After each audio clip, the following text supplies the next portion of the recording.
साथियों नमस्कार, मैं कमलेश्वर सिंह फिर आपके सामने एक बार उपस्थित हुआ हूं। साथियों आज जो उपस्थित हुआ हूं मैं, एक लेटर ये वायरल चल रहा है, कई जगहों से मुझे भेजा गया है। ये दरअसल लेटर अभी जो सत्र चल रहा है उस सत्र का है। इसमें प्रश्न क्रमांक 245 है। ये जो लोक स्वास्थ्य एवं परिवार कल्याण विभाग के से संबंधित है और साथ में ये अजय कुमार टंडन जी विधायक हैं, जो उनने एक सवाल उठाया है विधानसभा में। वो सवाल ये है कि क्या लोक स्वास्थ्य एवं परिवार कल्याण विभाग मंत्री महोदय यह बताने का कष्ट करेंगे कि क्या यह सच है कि उच्च न्यायालय की ग्वालियर खंडपीठ द्वारा संविदा कर्मचारी जब कर्मचारियों को नियमित कर्मचारियों के वेतन के 90% के बराबर वेतन देने के लिए आदेश दिया गया था। जी हां, मैं वही बात कर रहा हूं। डॉक्टर शैलेंद्र सिंह राठौर जी ने जो पिटीशन दायर की थी वो इसी का उल्लेख कर रहे हैं, क्योंकि ग्वालियर से सिर्फ एक ही पिटीशन 90% के लिए दायर की गई थी। वो डॉक्टर शैलेंद्र सिंह राठौर और उनके अन्य 5 साथी, जिसमें फार्मासिस्ट हैं, एनएम है, एक अदर डॉक्टर है और ऑपरेटर है, उनने ये पिटीशन दायर की थी। उसी की चर्चा ये कर रहे हैं कि मंत्री महोदय, स्वास्थ्य मंत्री महोदय जी क्या ये बताने का कष्ट करेंगे कि कोई ऐसा आदेश ग्वालियर खंडपीठ के द्वारा जारी किया गया था जिसमें 90% देने के लिए निर्देश दिए गए थे। लेकिन उसका जवाब जो इनने दिया बहुत ही असंतोषजनक है। उनने सीधा, मैं स्क्रीन पे पेस्ट करूंगा, आप देखिएगा, उनने सीधे सीधे कहा है जी नहीं। ग्वालियर खंडपीठ, जो हाई कोर्ट ने आदेश दिया एनएचएम के अधिकारियों को, वहां पे एनएचएम के अधिकारी है तो मंत्री जी को बता नहीं रहे हैं, उनने सीधे छुपा लिया है। तो छुपा लिया है तो उसके प्रमाण तो मेरे पास रखे हुए हैं। यदि मैं ये सारी चीजें मंत्री जी को स्पेशली मैं भेजूंगा बकायदा रजिस्ट्री करके। हम अब देखते हैं कि मंत्री जी इस जवाब पे क्या जवाब देते हैं, क्योंकि राष्ट्रीय स्वास्थ्य मिशन के अधिकारियों ने भी उस कोर्ट के जवाब पे जवाब अपना लिखा है। यदि स्वास्थ्य मंत्री महोदय को एनएचएम से, राष्ट्रीय स्वास्थ्य मिशन से यह जवाब भेजा गया है कि एनएचएम में कोई भी ग्वालियर खंडपीठ का 90% वेतनमान देने का कोई भी आदेश नहीं आया है, तो मैं मंत्री महोदय को भेज रहा हूं ये पत्र। ये राष्ट्रीय स्वास्थ्य मिशन ने 13/8/2021 को ये भेजा था, दिया गया था। उस समय मिशन संचालक मैडम छवि भारद्वाज जी थी। उनने ये पूरे याचिका का पूरा उनने ब्यौरा दिया है और फिर किस तरह से इसका खंडन किया गया है कि 90% नहीं दिया जा सकता, वो हम सब आपको बताएंगे।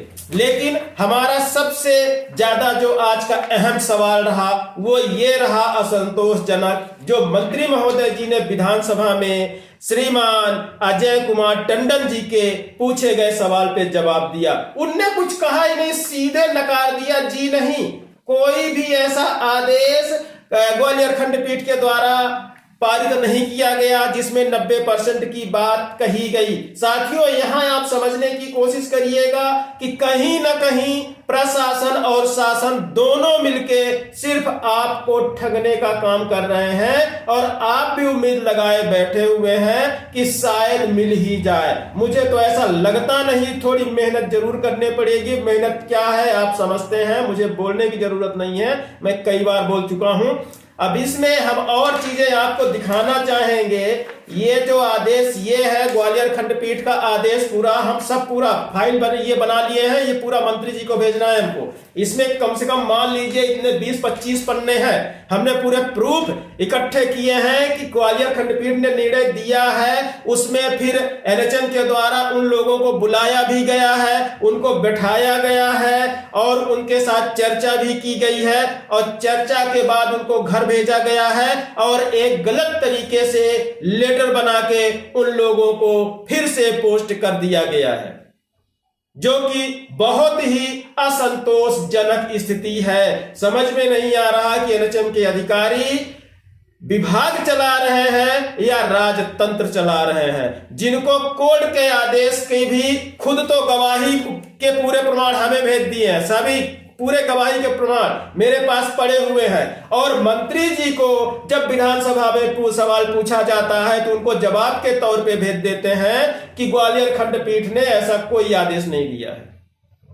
अब हम मंत्री जी से ये संपर्क करेंगे, ये हम मंत्री जी को भेज रहे हैं।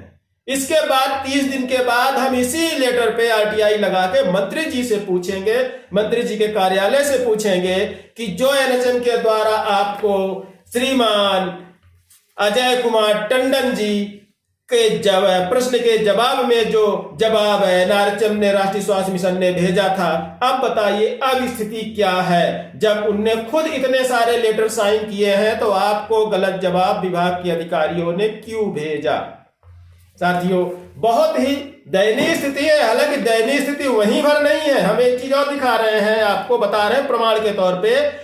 13/8/2021 को ये लेटर राष्ट्रीय स्वास्थ्य मिशन जारी करता है खारिज करने के लिए केस को, जो ग्वालियर खंडपीठ ने निर्देशित किया था। ये आपका आदेश पड़ा हुआ है। इसके बाद हम आपको बताना चाहेंगे कि ये वकील का नोटिस भी मैं आपको बता दूं, इसमें सब कुछ सारे प्रमाण मेरे पास रखे हुए हैं। वकील ने राष्ट्रीय स्वास्थ्य मिशन को नोटिस भी भेजा था उस केस के उपलक्ष्य में, और ये सारी चीजें मधुर कोरियर से भेजी गई थी। उसके बाद 17/8/2021, अब देखिएगा इसमें अंतर समझिएगा कि 13/8/2021 को आदेश पारित किया जाता है कि ग्वालियर खंडपीठ ने जो निर्देश दिए हैं उसके बारे में, और फिर 17 तारीख को 17 अगस्त 2021 को डायरेक्टर महोदय एक इंटरव्यू कहिए या तो वक्तव्य कहिए, एक वाइट दी है दैनिक भास्कर को, डीवी स्टार में एक छपी हुई न्यूज, और उनने कहा कि मुझे कोई भी आदेश आया, मुझे कोई जानकारी नहीं है। अब बताइए कितनी बड़ी विडंबना है कि 13 तारीख को उस लेटर को ग्वालियर खंडपीठ के लेटर को, आदेश को वो खारिज करते हैं, और 17/8/2021 को कहते हैं कि उन्हें जानकारी ही नहीं है। कितनी बड़ी विडंबना है कि एक ही ऑफिस में बैठने वाले दो अधिकारी आपस में बिना बातचीत किए किस तरह से आदेश जारी कर दिए, वो भी ग्वालियर खंडपीठ के आदेश के विरुद्ध। वहां पे ग्वालियर के जज का जजमेंट का भी उनने सम्मान नहीं किया, और खुद क्या लिखा वो हम आपको बता रहे हैं। ये देखिए, सभी लोगों को लेटर भेजा गया है, उनके सारे साथियों को। इसमें डॉक्टर शैलेंद्र सिंह राठौर जी हैं, ब्रिजेंद्र सिंह दोहरे जी हैं, श्रीमती बीना होदगी जी हैं, अगला लेटर श्रीमती पुष्पा माहौर जी हैं, और अगला लेटर जो है श्रीमती अशोक सिंह राजावत जी हैं, एनएम के पोस्ट पर हैं। उसके बाद श्री शिव कुमार आस्थाना जी हैं फार्मासिस्ट की पोस्ट पे। ये सारे लेटर लोगों को भेजे गए, उसके बावजूद भी विभाग मंत्री को यह कहता है कि ग्वालियर खंडपीठ से कोई आदेश ही पारित नहीं हुआ 90% के लिए, और मंत्री महोदय भी वही चीज दोहरा देते हैं कि कोई भी आदेश ऐसा पारित नहीं किया गया है राष्ट्रीय स्वास्थ्य मिशन के विरुद्ध 90% देने के लिए कर्मचारियों को।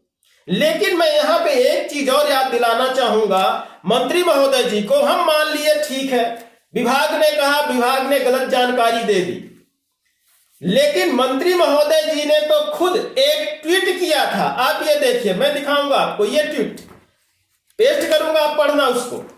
कम से कम मंत्री महोदय जी को तो ये पता होना चाहिए, मैं उनका ट्वीट पढ़ रहा हूं कि संविदा कर्मचारियों के कल्याण के लिए 5 जून 2018 की नीति संबंधित प्रक्रिया के लिए 15 दिवस के अंदर कार्रवाई सुनिश्चित की जाएगी। 15 दिवस के अंदर कार्रवाई, और ये कब की बात है? ये जून की बात है। जून की बात बता रहा हूं आपको, ये 25 जून के समय की बात है। 25 जून 2021 की बात कर रहा हूं, 20 की नहीं बात कर रहा हूं साथियों, इतना ध्यान में 2021 की सारी घटनाएं हैं। और साथ में उनने ये भी कहा था एनएचएम से निष्कासित कर्मचारी आउटसोर्स कर्मचारियों को के लिए पुनः नियोजन की प्रक्रिया तत्काल प्रारंभ कर दी गई है। यदि प्रक्रिया तत्काल प्रारंभ कर दी गई है तो बीमा के अकाउंटेंट आज भी बाहर क्यों है? मैं ये सवाल मंत्री महोदय जी से पूछना चाहता हूं कि आपने पहले तो 15 दिवस की बात कह दी कि 15 दिवस के अंदर 90% है कई कार्रवाई पूर्ण कर ली जाएगी एनएचएम कर्मचारियों, राष्ट्रीय स्वास्थ्य मिशन के कर्मचारियों को देने के लिए, लेकिन साथ ही जो आउटसोर्स के कर्मचारी आउटसोर्स कर दिए हैं और निष्कासित कर्मचारी हैं उनकी प्रक्रिया प्रारंभ कर दी गई है। तब से करीब 6 महीने गुजर चुके हैं, लेकिन आज दिनांक तक बीमा लेखापाल जो है आज भी बाहर है, उनको कोई भी सुविधा नहीं मिल रही है, उनकी नौकरी वापस नहीं की जा रही है, अधिकारी आड़े हाथ उसको ले रहे हैं। हम महोदय जी से, मंत्री महोदय जी से विनम्र निवेदन करना चाहेंगे कि आप भी इस बारे में संज्ञान लें कि जिस तरह से एनएचएम के अधिकारी आप तक गलत जवाब पहुंचाते हैं, किसी भी विधायक के द्वारा जो सदन में पूछा जाता है उसका गलत जवाब पहुंचाते हैं राष्ट्रीय स्वास्थ्य मिशन के अधिकारी, और साथ ही आपके द्वारा कहे गए निर्देशों का पालन भी नहीं किया जाता। यही स्थिति यदि रही तो उच्च अधिकारियों या मंत्रियों के कहने का पालन नीचे का अधिकारी या कर्मचारी कैसे करेगा? कल की विडंबना ऐसी ना बन जाए कि वहां से मिशन संचालक बोले, डायरेक्टर साहब बोले अपने कर्मचारियों को आपको ये काम करना है और कर्मचारी ये कह दें हमें नहीं करना है, आपको जो करना है कर लो। क्योंकि जब वो मंत्री का कहना नहीं मान रहे, वो हाई कोर्ट का कहना नहीं मान रहे राष्ट्रीय स्वास्थ्य मिशन के जिम्मेदार अधिकारी, तो फिर उनके आदेशों को पालन निम्न कर्मचारी कैसे करेगा? जो एक प्रोटोकॉल होता है, जब प्रोटोकॉल का पालन अधिकारी ही ना करे तो कर्मचारी करने के लिए फिर मजबूर क्यों रहेगा? वो भी तो ये सवाल कर सकता है कि जब आप अपने उच्च अधिकारियों का, उच्च सदनों का और एक न्यायपालिका व्यवस्था जो है अपने यहाँ कि जब कहीं भी सुनवाई नहीं होती तो आखिरी में इंसान न्याय व्यवस्था में जाता है, न्यायपालिका में जाता है और वहां से जो न्याय मिलता है उसको लेके आता है, उसको भी मना कर दिया जाता है कि वो कौन होते हैं ऐसा जवाब देने वाले, जो हम कहेंगे हम तो राजतंत्र चला रहे हैं। साथियों, बाकी हमारी कोई समस्या नहीं है। मैं चाहता हूं जितना जल्दी हो सके आप थोड़ा सा, हमने आपको पहले बताया था, आप उस पर विचार करिए। न्याय मिलेगा, लेकिन जिस तरह से एनएचएम के अधिकारी कर रहे हैं इस तरीके से तो नहीं मिलेगा। इसलिए कि पिटीशन एक बार नहीं हो सकता है, 2 बार लगानी पड़ेगी। पहली बार तो डिसाइड करने के लिए, और एनएचएम यदि नहीं करता है पहली बार में तो दूसरी बार उनको उनकी हद बताने के लिए। लेकिन आगे आइए, डर से आगे निकलिए। डर से आगे क्यों निकलिए हम ये बता रहे हैं। अभी डीपीएम, डीसीएम और डैम जो पदोन्नति हुए थे वो आज भी जबरदस्ती पदों पे बैठे हुए हैं। बहुत जल्दी मैं उन पे भी सवाल उठाने वाला हूं। 30 दिन का इंतजार कर रहा हूं, मैं देखता हूं एमडी महोदय और डायरेक्टर साहब उसका जवाब क्या देंगे। यदि उनसे जवाब नहीं मिलता तो उठा के हम एसीएस हेल्थ को देंगे, जरूरत पड़ी तो हम कोर्ट में पुनः जाएंगे कि जो आदमी को आदेश दे दिया गया है कि सीएमएचओ को कि आप इनको रिलीव करें, पूर्व अपने पद पे जाएंगे, तो वो आज भी डटे हुए हैं और आप लोग आज भी हटे हुए हैं। डटे हुए नहीं है, आप अपने अधिकार के लिए डटे, वो जबरदस्ती अपने अधिकार के, जब उनका अधिकार नहीं फिर भी वो डटे हुए हैं, और आप लोग का अधिकार है फिर भी आप लोग पीछे भग रहे हैं। ऐसा नहीं चलेगा, सामने आइए, यदि सामने आएंगे तो ही जीतेंगे। साथियों, ज्यादा नहीं बोलेंगे, हमने सारे प्रमाण बता दिए और हम आपको और बहुत सारे चीजें प्रमाण बताएंगे। आप ये देखिए, सारे जितने लिफाफे हैं पूरे राष्ट्रीय स्वास्थ्य मिशन के लिफाफे हैं, सिर्फ वो हमें पत्र व्यवहार करता है। हम आरटीआई लगाते हैं तो वो हमें जवाब, फोटो प्रतिलिपि उपलब्ध नहीं कराते हैं। ऑफिस खोलते हैं, ऑफिस खेलते रहेंगे, इस ऑफिस से उस ऑफिस, उस ऑफिस से अब उस ऑफिस। बड़े मुश्किल से 4-5 हजार वर्ग फीट में वो पूरा ऑफिस बना हुआ है, लेकिन एक लेटर पहुंचने में कम से कम 15 दिन से 1 महीने लग जाते हैं। ये सारे प्रमाण भी मेरे पास वही साइन कर करके भेज रहे हैं। अच्छा, एक चीज और बता दें, अभी तक तो ये साइन करके मुझे लेटर देते थे, आजकल डिजिटल उनने सीख लिया है, साइन करके नहीं दे रहे हैं। उनके अंदर कौन सा डर घुस गया ये समझ में नहीं आ रहा है मुझको, लेकिन डरेंगे। जो गलत करेगा वो डरेगा। मैं गलत नहीं हूं, मैं नहीं डरता, जो गलत करेगा वो डरेगा। साथ में और हम आपको बता दें, हमारे पास ये आप देखिए इतनी सारी ये पूरी आरटीआईयां हैं, मैंने एनएचएम को भेजी हैं एनएचएम के अलावा वित्त विभाग से घुमा के भेजी है, तो वित्त विभाग से घूम के फिर एनएचएम में आई है। और हमने अभी तक मुझे सिर्फ एक जवाब मिला है, वो है विधानसभा से। उनको हमने आरटीआई भेजी, उनने पैसे मंगाए, हमने दे दिया, उनने आरटीआई कॉपी दे दी। और वो आरटीआई की कॉपी थी, वहां भी एक सवाल पिछले सत्र में पूछा गया था, जो उसका था, हम उसको भी आपको बताना चाहेंगे कि वो क्या था।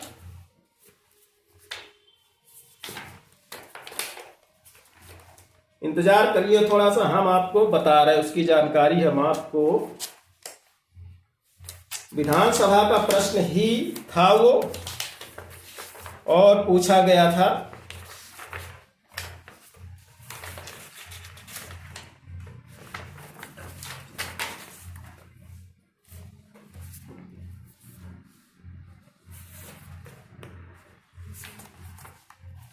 इसमें साथियों हमने सिर्फ जो पूछा वो भी आपका 90% का सवाल ही था उसमें, और वो पूछा गया था। सॉरी साथियों, मैं अभी ढूंढ के बता रहा।